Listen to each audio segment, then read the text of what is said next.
I am joined here on the set by Senior Director of Tech Policy at Microsoft, Paul Mitchell, Director at the National Institute of Standards and Technology, Mary Saunders, and Policy Specialist at the Internet Society, Sally Wentworth. Welcome all, ladies and gentlemen. Thank you. Thanks for being here. Now, I understand you're going to fill us in on some potentially disturbing changes that might be coming on Internet governance, right? That's right. That's foreshadowing. That's to get them all set. Wait, what? Do tell. Well, where to start? Yeah. So, 1988, there was a treaty signed by about 170 some odd countries that governed how our international telecommunications system operates. And it covers things like how money is transferred from country to cover the telephone calls and the cost of the network. Fast forward to 2012, there's a new conference coming in December that will be held in Dubai. And this time, the topic is how do we bring those, what's called international telecommunications regulations, or ITRs, how do we bring those up to date and deal with the internet? Full stop. And needless to say, that's very interesting to those of us who have businesses that are built on the internet and all of the communications that goes along with that. In what countries are we talking about? Everybody? What's being proposed? So, You take countries. I'll take what's being proposed. 193 countries Okay. will be assembling in Dubai. So that's most of the countries in the world, and certainly all the ones with telecommunications infrastructure. What are some of the things that are being proposed? Yeah. So some of the things, as Paul mentioned, extending to the internet what was formerly solely related to international telecommunication services. So some of the things that are being proposed is extending security requirements to international telecommunication services well beyond anything that's currently in practice, dealing with making what we prefer to call voluntary standards, the technical standards that underpin the entire infrastructure of the internet and the applications that are written on the internet, as well as the telecommunications infrastructure, making those mandatory, so regulatory requirements. Dealing with spam, dealing with new ways of charging for accounts, a wide range of content controls, privacy, a lot of issues. Well, and I think one of the things that's important is they're taking a treaty that was written in 1988 for a regulatory environment and an industry environment that is a product of 1988. Government-owned monopolies, the government was very heavily involved in the sector. And costs were relatively high. If you think about the costs of making an international phone call in 1988 versus today, and trying to somehow take that regulatory structure and put the internet into that. Right. And in ways that the internet wasn't really well suited to accommodate these kinds of regulations. Right. And obviously the U.S. has a bit of a different stance than many other countries. Yes, we've the market-driven developments in telecommunications services, as well as more broadly internet-provided services, has stood the U.S. in very good stead. It stood us in good stead globally as well as our companies. So we have a very open market, private sector-led approach. Let a thousand flowers bloom, and the market will determine what is the best approach. That's less common in other parts of the world.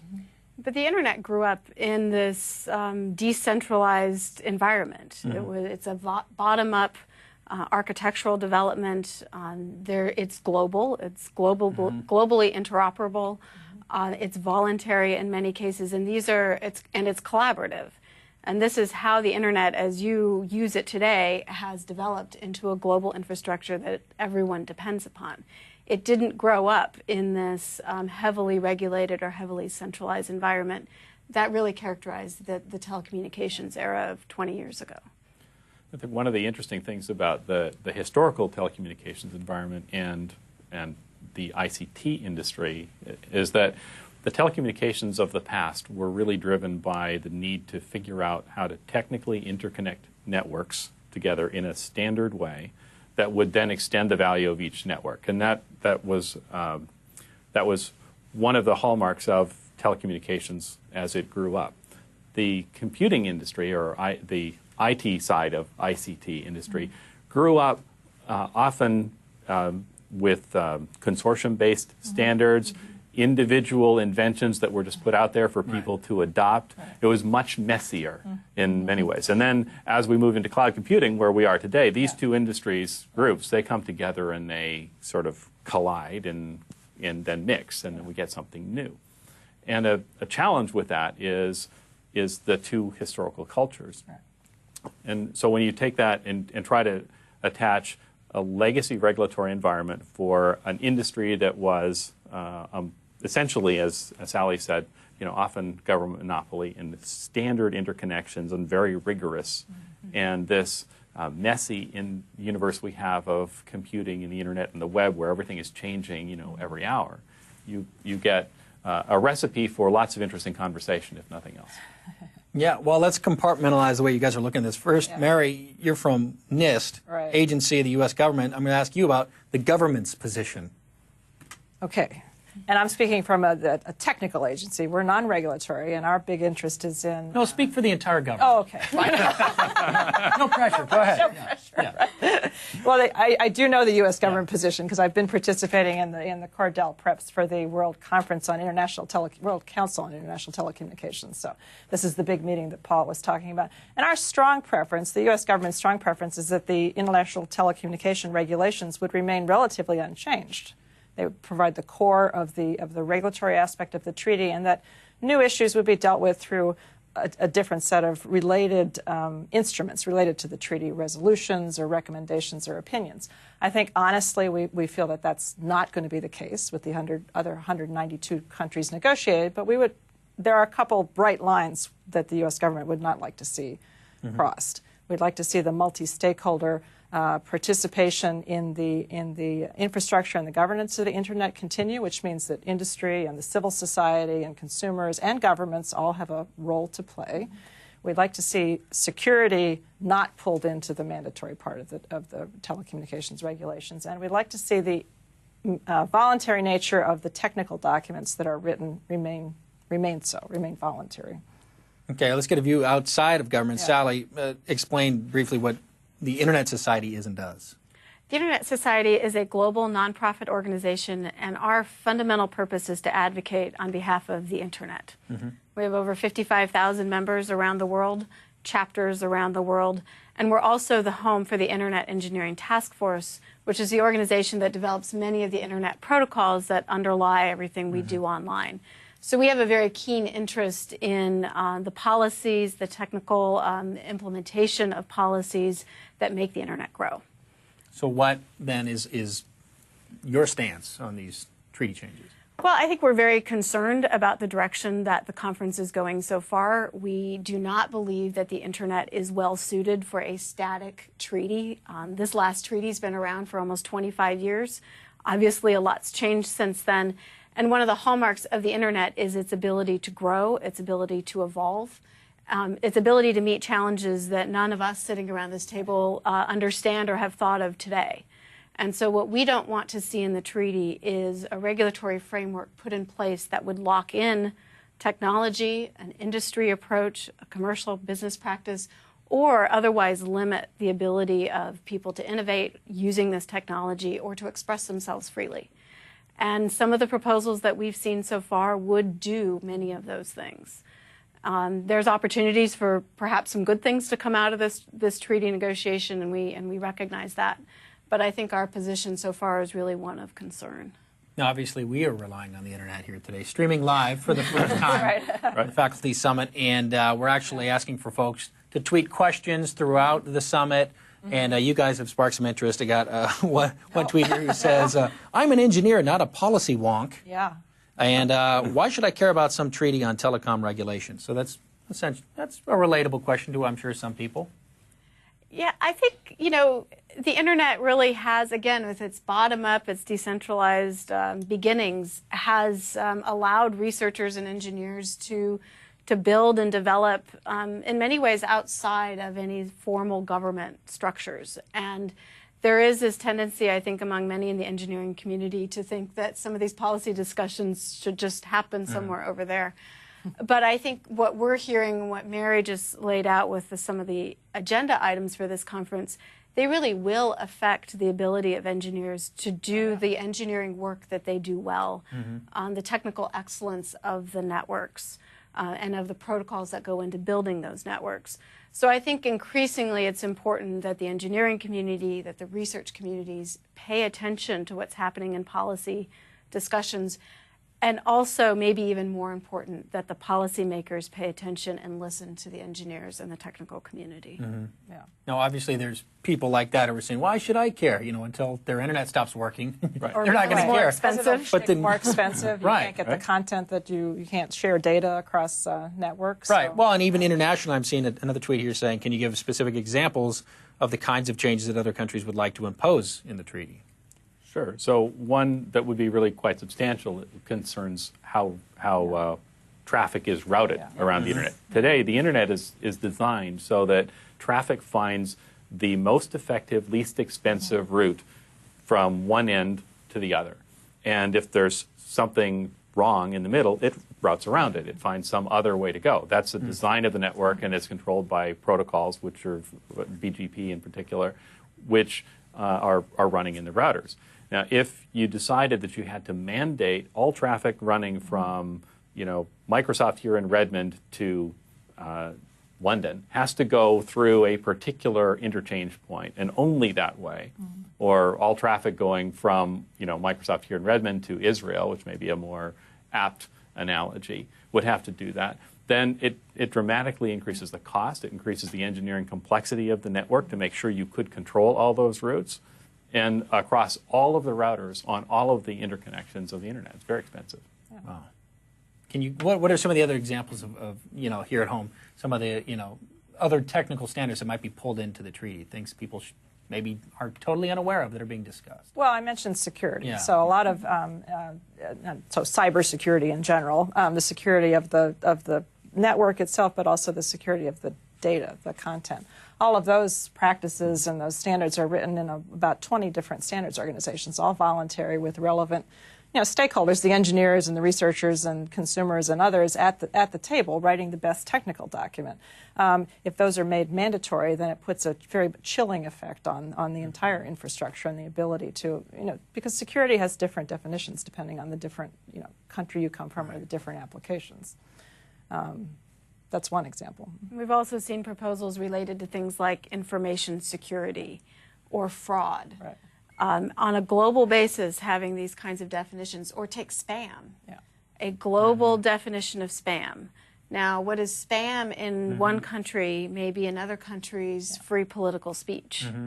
Or just email marketing. Or commercial marketing, things that people want to receive. Right. And having a global definition like that in a treaty organization whose purpose is to address telecommunications networks could have profound implications for content delivery. Right. So from each of you, I just want to go down the row here.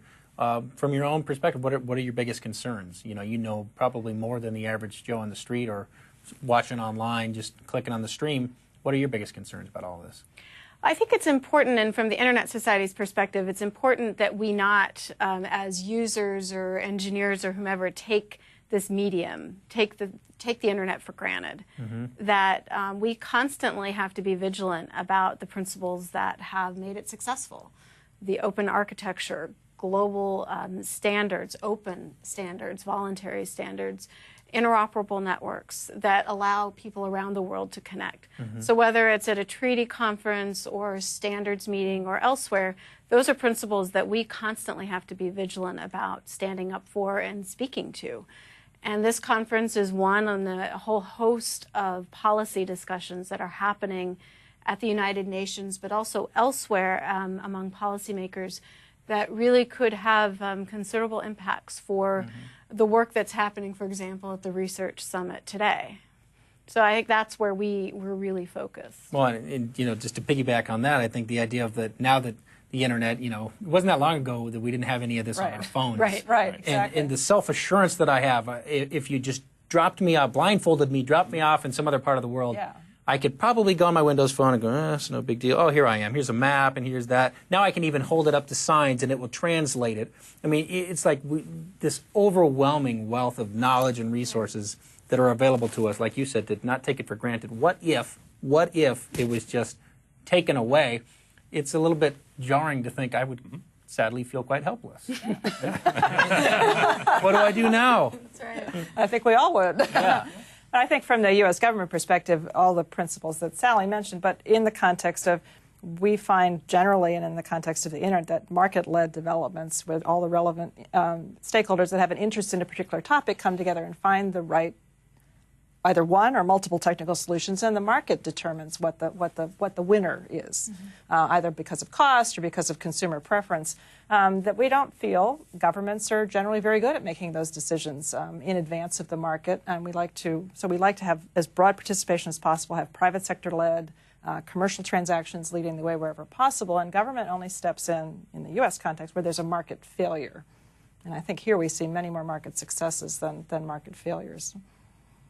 What about you? What's your biggest concern in all of this? So similar to and in addition to the other two, it's really important that we preserve the opportunity to be messy on the internet. And what I mean by that is to create things that we have done like cloud computing, and to create the opportunity for this sort of global collaboration with research, and to not put artificial impediments in the way. So if you think back a long time before the Hushaphone, if you know what the Hushaphone was, in our telecommunications infrastructure, you only had one kind of phone.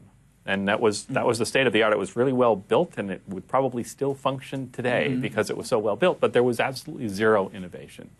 You weren't allowed to be messy on the phone network. You couldn't try new things. One legal case changed all that, and now we have hundreds of different things that we can put into the phone networks. And when you think about the internet and what we've been able to create just since 1994, which was when the White House launched its web page, which was also the same year that Friends launched. So interesting. Be known in future generations as an era. That's right. The Friends era. That's when the White House launched its web page. Right. So think of everything that's transpired on the internet since then. Right. It's not that long a time. Friends is still on the air. Right. And in all of that time, we've gone from barely being able to get email to being able to watch high-definition video, to do high-definition video conferences with every continent on the planet except, maybe Antarctica simultaneously. And simultaneous translation, all of the wonders of search, all of that stuff is all possible because there was nothing regulatorily in the way of trying stuff out on the communications infrastructure. Absolutely. Well, and we're getting a lot of tweets coming in from folks. You can tweet hashtag FACSUMM FactSum. If you put that hashtag, we'll see your tweets, and you can post them throughout the summit here. A bit broad, big, open-ended here, but what will be the most significant or pivotal change from a policy or standard standpoint to help get through this crossroads? Look at this. Look at this. Thought-provoking. There's so many. Predictions, I guess. So I'll give you a technical answer in the standard space. Because this is a challenge that we've posed from the NIST perspective to the industry participants in the standards process. As Paul said, it's messy.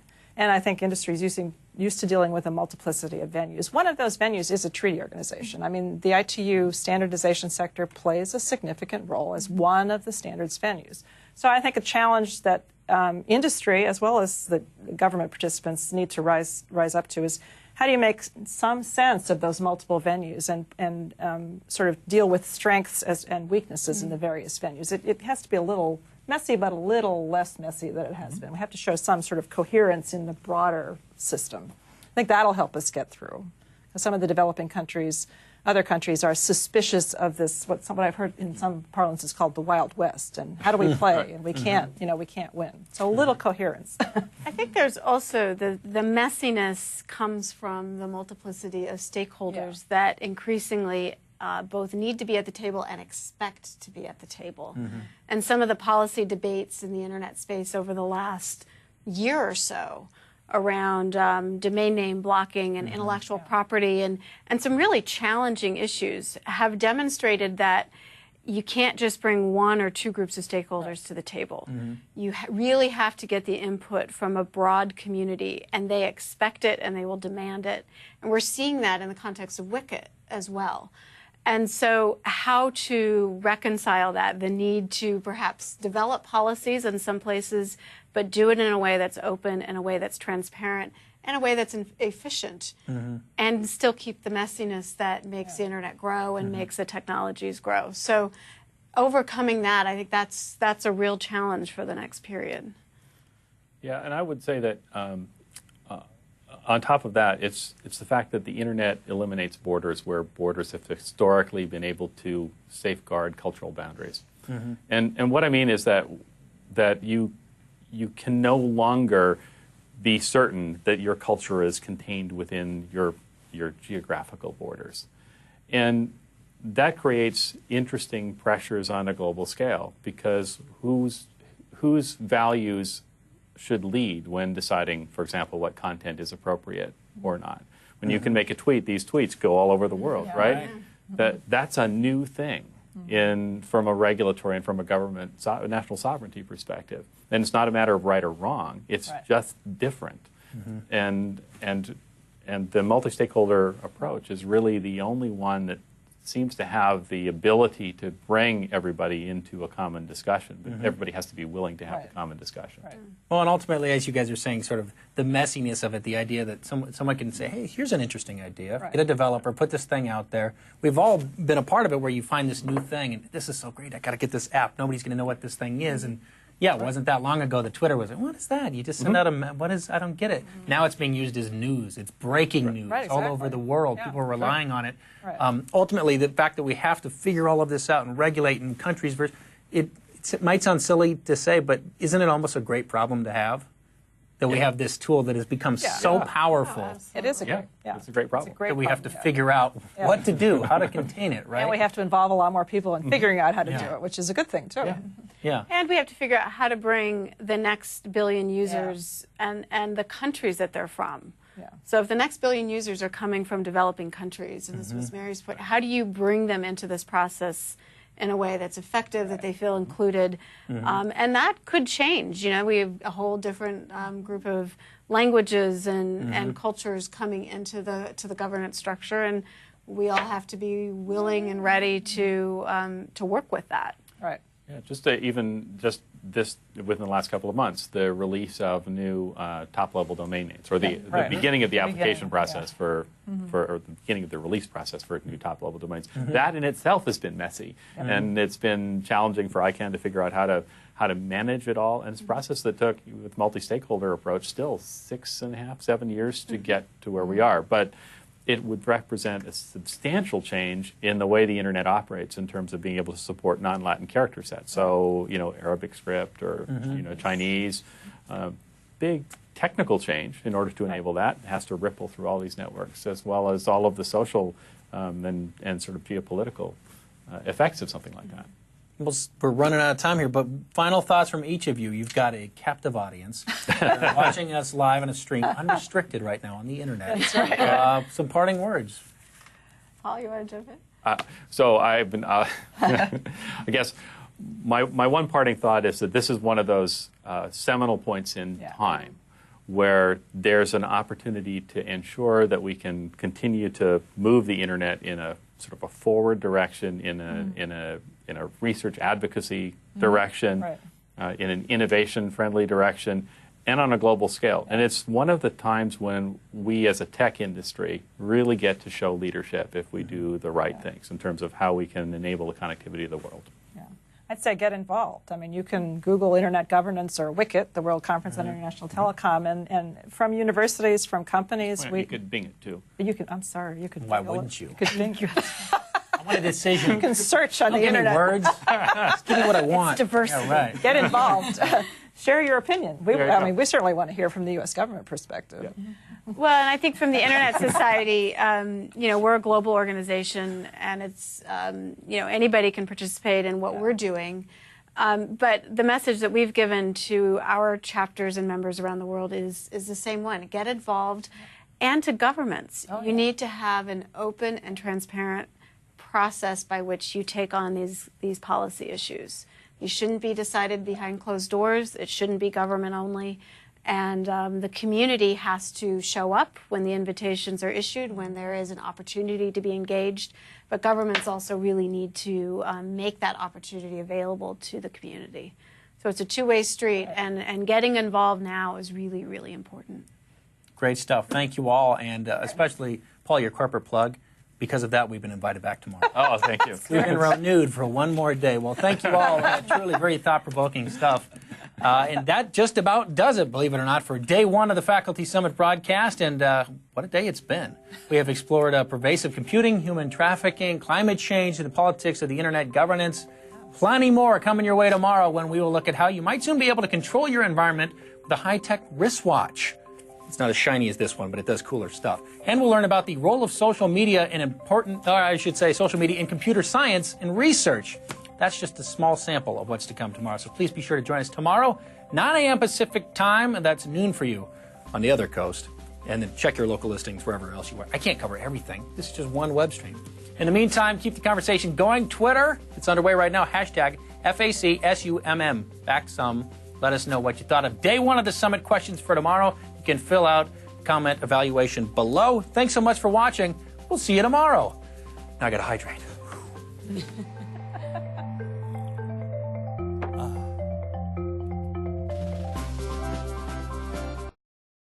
Each year, Microsoft Research hosts hundreds of influential speakers from around the world, including leading scientists, renowned experts in technology, book authors, and leading academics, and makes videos of these lectures freely available.